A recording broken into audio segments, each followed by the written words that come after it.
friends, it is my honor, my sad honor, to rise today here in Canada's highest democratic institution to pay respects to a great man, the Right Honourable Brian Mulroney, Canada's 18th Prime Minister.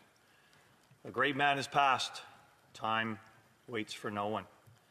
We honour him and we reflect on his life and all he has done. For many of his great accomplishments, we, a generation of Canadians, are the beneficiaries. First and foremost, in his service to his country, here and elsewhere, he helped build and strengthen our nation. Dividing us was not his path. He built us up. I recall serving his government here over 3 decades ago, and I recounted to members on all sides of the House what Ottawa and Eastern Ontario looked like before Brian Mulroney's time as our Prime Minister. Buildings had been boarded up. Architectural landmarks like the Elgin Hotel were closed and poised for demolition. Neighbouring towns in Eastern Ontario were lobbying for government jobs because the unemployment rate was so high and people had little hope. Opening a prison meant at least some people would get jobs. Unemployment in the area reached 12.5%. Such was the economic malaise this region faced in 1984. To paint a more clear picture of the country at that time, the government spending was out of control. The latest budget had posted a massive $37 billion deficit. That's about $98 billion in today's inflated dollars, but a record at the time.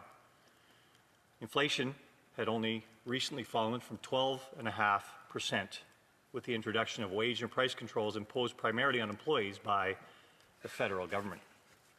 The Canadian dollar had fallen in value by 25% over the previous decade. Our armed forces were underfunded and demoralized, and our international commitments went unmet. We are a nation desperately in need of leadership. Nature abhors a vacuum. Au moment où ce pays avait le plus besoin d'un leader, un homme résolu s'est présenté.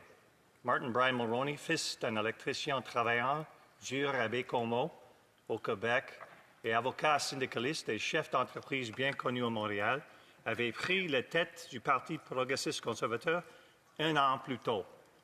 Il a montré qu'il avait des projets audacieux pour le pays et les Canadiens l'ont récompensé en lui donnant la plus grande majorité du gouvernement le soir lors de l'élection de 1984. Il était ambitieux, ne reculez pas devant les problèmes complexes et n'hésitez pas à en faire trop, car il avait beaucoup de pain sur la planche.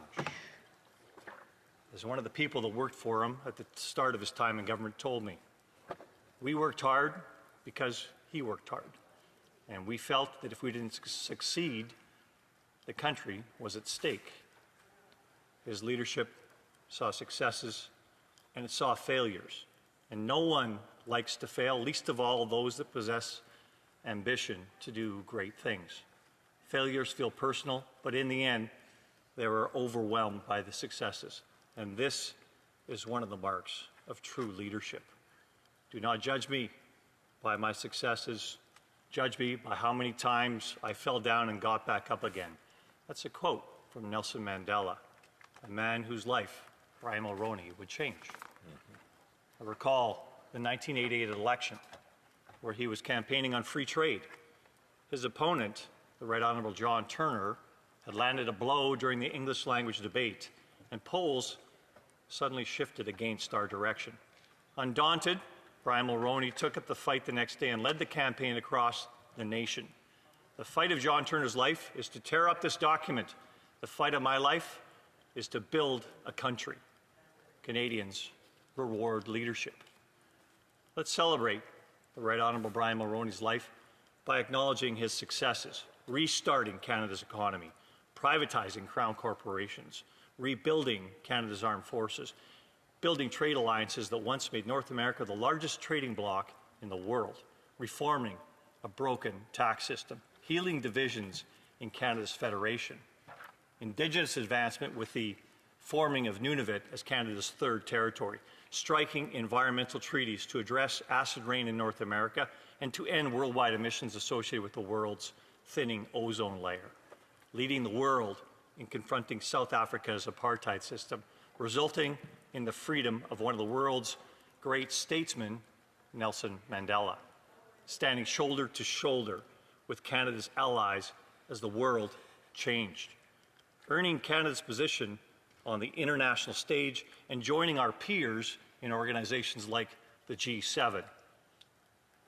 Take on no small tasks, so to say. His ministers and his caucus followed him and emulated his ambition and his work ethic. Those of us that had the privilege of working for him and his ministers felt that compelling requirement to do our utmost to get it right. Leadership is about inspiration, and the generation of Canadians that Brian Mulroney inspired watched and learned. And for a while, emulating that example led this country to greatness in many ways. Most Canadians knew him as a politician. And politics is a team sport. Your team has to win in order for you to move forward. Nevertheless, his treatment of all those contributing to Canada's public life was magnanimous. His was an example from which we have much to learn.